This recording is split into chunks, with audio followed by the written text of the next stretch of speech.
ಶ್ರೀ ಗುರುಭ್ಯೋ ನಮಃ. ಎಲ್ಲರಿಗೂ ನಮಸ್ಕಾರ. ಈ ದಿನ ನಾನು ಚಿಂತೆ ಅಂತಕ್ಕಂಥ ಒಂದು ವಿಷಯವನ್ನು ಆಯ್ಕೆ ಮಾಡಿಕೊಂಡು ಅದರ ಬಗ್ಗೆ ಎರಡು ಮಾತುಗಳನ್ನು ಆಡೋದಕ್ಕೆ ಇಷ್ಟಪಡ್ತೇನೆ ಸ್ನೇಹಿತರೆ. ಈ ದಿನ ನಾವು ಚಿಂತೆ ಅಂತಕ್ಕಂಥದ್ದು ಬಹಳ ಮಟ್ಟಿಗೆ ಎಲ್ಲರಲ್ಲಿ ನಾವು ಕಾಣ್ತಕ್ಕಂಥ ಒಂದು ಸಾಮಾನ್ಯವಾದದ್ದು. ಚಿಂತನೆ ಇರಲಿ, ಚಿಂತೆ ಬೇಡ. ಏಕೆಂದರೆ ಚಿಂತೆ ಅಂತಕ್ಕಂಥದ್ದು ಸಣ್ಣ ಒಂದು ಕಿಡಿಯಾದರೂ ಅದು ಬಹಳಷ್ಟು ಹೆಚ್ಚು ಒಂದು ಅತ್ಯಂತ ದೊಡ್ಡದಾದ ಒಂದು ಬೆಂಕಿಯನ್ನು ಸೃಷ್ಟಿ ಮಾಡಿ ನಮ್ಮಲ್ಲಿರ್ತಕ್ಕಂಥ ಆತ್ಮಶಕ್ತಿ ಮತ್ತು ಭೌತಿಕ ಶಕ್ತಿ ಆಗಿರ್ಬೋದು, ಜ್ಞಾನದ ಶಕ್ತಿ ಎಲ್ಲವನ್ನು ಸಹ ಹೀರಿಕೊಳ್ತಕ್ಕಂಥ ಒಂದು ಸ್ವಭಾವ ಆ ಒಂದು ಚಿಂತೆಗಿದೆ. ಆದ್ದರಿಂದ ನಾವು ಚಿಂತೆ ಹೆಚ್ಚು ಮಾಡೋಕ್ಕೆ ಹೋಗಬಾರ್ದು. ಆ ಚಿಂತೆಗೆ ನಾವು ಮಾಡ್ತಾ ಹೋದಷ್ಟು ನಮಗೆ ಹೆಚ್ಚಿನ ಸಮಸ್ಯೆಗಳಿಗೆ ನಾವು ಗುರಿ ಆಗ್ತೀರಿ. ಯಾಕೆಂದರೆ ಚಿಂತ್ಯಾಕೆ ಮಾಡ್ತೀಯ ಚಿನ್ಮಯನಿದ್ದಾನೆ ತಂಗಿ, ಚಿಂತ್ಯಾಕೆ ಮಾಡ್ತೀಯ ಚಿನ್ಮಯನಿದ್ದಾನೆ ತಂಗಿ. ದೇವರಿದ್ದಾನೆ. ಆ ಚಿಂತೆಗೆ ನಾವು ಹೆಚ್ಚು ಬೆಲೆ ಕೊಟ್ಟಷ್ಟಕ್ಕಿಂತ ಮೊದಲೇ ದೇವರು ನಮಗೆ ಸೃಷ್ಟಿ ಮಾಡಿ ನಮಗೆ ಏನೇನು ಬೇಕೋ ಅದನ್ನು ನಮಗೆ ಜ್ಞಾನವನ್ನು ಕೊಟ್ಟಿದ್ದಾನೆ, ಒಳ್ಳೆಯ ಮನಸ್ಸು ಕೊಟ್ಟಿದ್ದಾನೆ, ಒಳ್ಳೆಯ ಹೊಂದಿಕೊಳ್ತಕ್ಕಂಥ ಒಂದು ಸ್ವಭಾವ ಕೊಟ್ಟಿದ್ದಾನೆ. ಅದನ್ನೆಲ್ಲ ಇಟ್ಕೊಂಡು ನಾವು ಚಿಂತೆಗೆ ನಾವು ಜಾರಿದರೆ ಅದು ಚೀತೆವರೆಗೂ ನಮ್ಮನ್ನು ಕರೆದುಕೊಂಡು ಹೋಗೋದಂತೂ ಖಂಡಿತ. ಏಕೆ ಈ ಸಾಮಾನ್ಯ ಜ್ಞಾನಿಗೆ ಚಿಂತೆ ಯಾಕೆ ಬರುತ್ತೆ? ನಮ್ಮಲ್ಲಿರ್ತಕ್ಕಂಥ ಒಂದು ದೃಢ ನಂಬಿಕೆ ಕಡಿಮೆ ಆಗಿದ್ದಾಗ, ಆತ್ಮವಿಶ್ವಾಸ ನಮಗೆ ಕಡಿಮೆ ಆದಾಗ ಆ ಒಂದು ಚಿಂತೆ ನಮ್ಮಲ್ಲಿ ವಾಸ ಮಾಡೋದಕ್ಕೆ ಬರುತ್ತೆ. ಉದಾಹರಣೆಗೆ ನಾವೆಲ್ಲಾದರೂ ಆಚೆ ಹೋಗಿರ್ತೀವಿ, ನಮ್ಮನ್ನು ಯಾರಾದರೂ ಒಂದು ಇಬ್ಬರು ಮೂವರು ಗಮನಿಸಿ ಏನಪ್ಪ ಇದು ಇವರು ಅಂತ ಅವ್ರು ಏನೋ ಮಾತಾಡ್ಕೊಳ್ತಿರ್ತಾರೆ. ಮನಸ್ಸಲ್ಲಿ ಏನಪ್ಪ ಇವರು ನನ್ನ ಬಗ್ಗೆನೇ ನನ್ನೇ ನೋಡ್ತಾ ಇದ್ದಾರೆ, ನನ್ನೇ ಮಾತಾಡ್ತಿದ್ದಾರೆ, ನನ್ನ ಬಗ್ಗೆನೇ ಏನೋ ಅಂದ್ಕೊಳ್ತಿದ್ದಾರೆ ಅಂತಕ್ಕಂಥ ಒಂದು ಭಾವನೆ ಅದೇ ನಮಗೆ ಚಿಂತೆಯಾಗಿ ಕಾಡ್ತಾ ಇರುತ್ತೆ. ಅದೇ ರೀತಿ ನಮ್ಮಲ್ಲಿರ್ತಕ್ಕಂಥ ಮಕ್ಕಳ ಭವಿಷ್ಯ ಆಗಿರ್ಬೋದು. ನನ್ನ ಮಗ ಈ ಥರ ಓದಿದ್ದಾನೆ, ಮುಂದೆ ಅವನು ಏನಾಗ್ತಾನೆ, ಯಾವ ರೀತಿ ಅವ್ರ ಜೀವನ ಮಾಡ್ತಾರೆ, ನನ್ನ ಮಕ್ಕಳ ಭವಿಷ್ಯ ಏನು, ಇಂತಕ್ಕಂಥ ಅನೇಕ ಚಿಂತೆಗಳು ನಮ್ಮಲ್ಲಿ ಸೇರಿ ನಮಗೆ ಆ ಒಂದು ಆತ್ಮವಿಶ್ವಾಸ ಮತ್ತು ದೈಹಿಕ ಶಕ್ತಿಯನ್ನು ಕುಂದಿಸ್ತಕ್ಕಂಥದ್ದು ಈ ಒಂದು ಚಿಂತೆ. ಅದಕ್ಕೆ ಏನು ಮಾಡಬೇಕು? ನಾವು ಚಿಂತೆಗೆ ಏನು ಮಾಡಬೇಕು? ಮುಖ್ಯವಾಗಿ ಚಿಂತೆಗೆ ವಿರುದ್ಧ ಪದ ನಮ್ಮ ಧ್ಯಾನ. ಏನು, ಒಂದು ದಿನದಲ್ಲಿ ಒಂದು 10 ನಿಮಿಷ ನಾವೇನಾದರೂ ಧ್ಯಾನ ಮಾಡಿದರೆ ಅದು ಪರ್ವತದಷ್ಟಿರ್ತಕ್ಕಂಥ ಚಿಂತನೆಗಳನ್ನು ಗುಡ್ಡದಷ್ಟು ಮಾಡ್ತಕ್ಕಂಥ ಶಕ್ತಿ ನಮಗೆ ಕೊಡುತ್ತೆ. ಧ್ಯಾನ ಮತ್ತು ಬದಲಾವಣೆ, ಮನಸ್ಸಿನಲ್ಲಿರ್ತಕ್ಕಂಥ ಆಲೋಚನೆಗಳನ್ನು ನಾವು ಚಿಂತೆ ಬೇಡ, ಚಿಂತನೆ ಮಾಡೋಣ, ಒಳ್ಳೆಯ ಚಿಂತನೆ ಮಾಡೋಣ.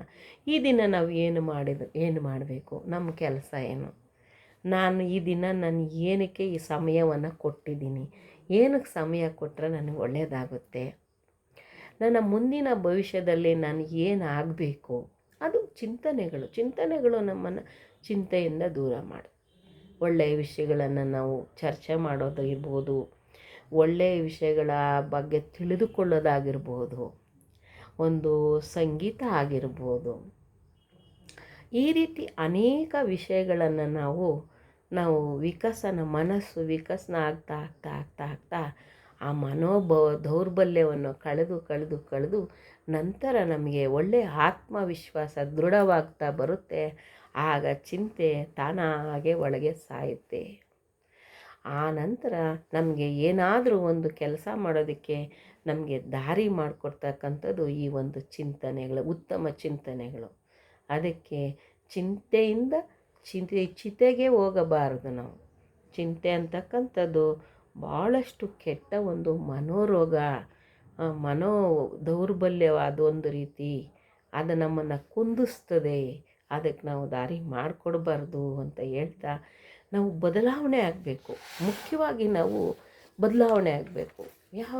ಯಾವುದೋ ಒಂದು ರೀತಿ ಮನಸ್ಸನ್ನು ಯಾವುದಕ್ಕೂ ಅರಿಯೋದಕ್ಕೆ ಆಚೆ ಈಚೆ ಬಿಡದಂತೆ ಅದನ್ನು ಮನಸ್ಸು ಅಂತಕ್ಕಂಥದ್ದು ಬಹಳ ಒಳ್ಳೆಯ ನಮಗೆ ಉತ್ತಮ ಉದಾಹರಣೆ. ಅದು ಯಾವಾಗಲೂ ಹರ್ಷ ತುಂಬಿರ್ತಕ್ಕಂಥ ಮನಸ್ಸಾಗಿರ್ತದೆ. ಆದರೆ ಈ ಚಿಂತೆ ಬೆಂಕಿ ಕಾಡ್ಗಿಚ್ಚಿನಂತೆ ಇರುತ್ತೆ. ಆ ಮನಸ್ಸಿನಿಂದ ನಾವು ಏನು ಬೇಕಾದ್ರೂ ನಾವು ಸಾಧಿಸ್ಬೋದು. ಈ ಮನಸ್ಸು ಒಳ್ಳೆಯ ವ್ಯಕ್ತಿತ್ವವನ್ನು ನಾವು ಏನು ಮಾಡಬೇಕು, ಚಿತ್ತ ಶುದ್ಧಿ ಮಾಡಿದಾಗ ಈ ಹರಿತಕ್ಕಂಥ ಹರುಷದ ಹೊನಲು ಯಾವಾಗಲೂ ಹರಿತಾ ಇರುತ್ತೆ. ಇದು ನಮ್ಮ ಗುರುಗಳು ಹೇಳ್ತಿರ್ತಾರೆ, ಬದಲಾವಣೆಗೆ ತಕ್ಕ ನಾವು ಬದಲಾಗದೆ ಹೋದರೆ, ಅಂದರೆ ಬದಲಾವಣೆಗೆ ತಕ್ಕಂತೆ ನಾವು ಬದಲಾಗದೆ ಹೋದರೆ ಬದಲಾವಣೆಯ ಗಾಳಿ ಎಷ್ಟೋ ಜೋರಾಗಿ ಎಂದರೆ ಬದಲಾವಣೆಯೇ ನಮ್ಮನ್ನು ಬದಲಾವಣೆ ಮಾಡಿಬಿಡುತ್ತದೆ. ಅದಕ್ಕಿಂತ ಮುಂಚೆಯೇ ನಾವು ಬದಲಾಗಿ ಬಿಟ್ಟರೆ ಯಶದ ಬಾಗಿಲು ತೆರೆದಂತೆ ಆನಂದ ಖಚಿತವಾದಂತೆ ಆನಂದವಾಗಿ ಯಾವಾಗಲೂ ಇರ್ತೀವಿ. ಅದಕ್ಕೆ ನಾವು ಬದಲಾವಣೆಗೆ ತಕ್ಕಂತೆ ನಾವು ಬದಲಾವಣೆ ನಮ್ಮ ಮನಸ್ಸನ್ನಾಗಲಿ ನಮ್ಮ ಕೆಲಸಗಳನ್ನಾಗಿ ನಾವು ಅಂದರೆ ಪರಿಸರಕ್ಕೆ ಹೊಂದಿಕೊಳ್ಳದ ಪ್ರಾಣಿ ನಾಶವಾಗುತ್ತದೆ ಅಂದಂಗೆ ನಾವು ಆ ಒಂದು ಪರಿಸ್ಥಿತಿಗೆ ಹೊಂದಿಕೊಂಡು ಹೋದಷ್ಟು ಆ ಒಂದು ಚಿಂತನೆಗಳು ನಮ್ಮಲ್ಲಿ ದಾರಿ ಅದಕ್ಕೆ ಸಿಗೋದಿಲ್ಲ.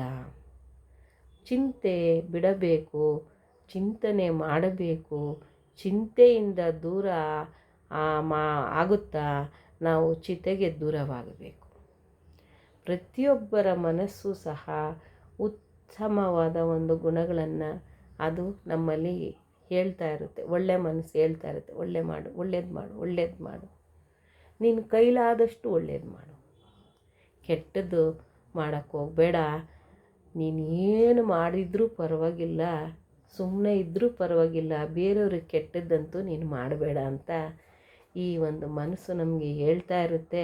ಅದರ ಮಾತು ನಾವು 1-2 ನಿಮಿಷ ಕೇಳಿಕೊಂಡ್ರೆ ಆವಾಗ ಚಿಂತೆಯಿಂದ ನಾವು ಅತೀ ದೂರದಲ್ಲಿ ನಾವಿರ್ಬೋದು. ಅದಕ್ಕೋಸ್ಕರ ನೀವು ಬದಲಾಗೋಣ.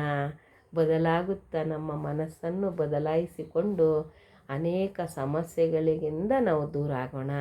ಈ ಚಿಂತೆ ಅಂತಕ್ಕಂಥದ್ದು ನಾವು ದೂರ ಮಾಡೋಣ. ಎಲ್ಲರೂ ಸಹ ಸುಖ ಸಂತೋಷದಿಂದ ಇರೋಣ. ಮಾನವೀಯತೆ ಅಂತಕ್ಕಂಥದ್ದು ನಮ್ಮಲ್ಲಿದೆ.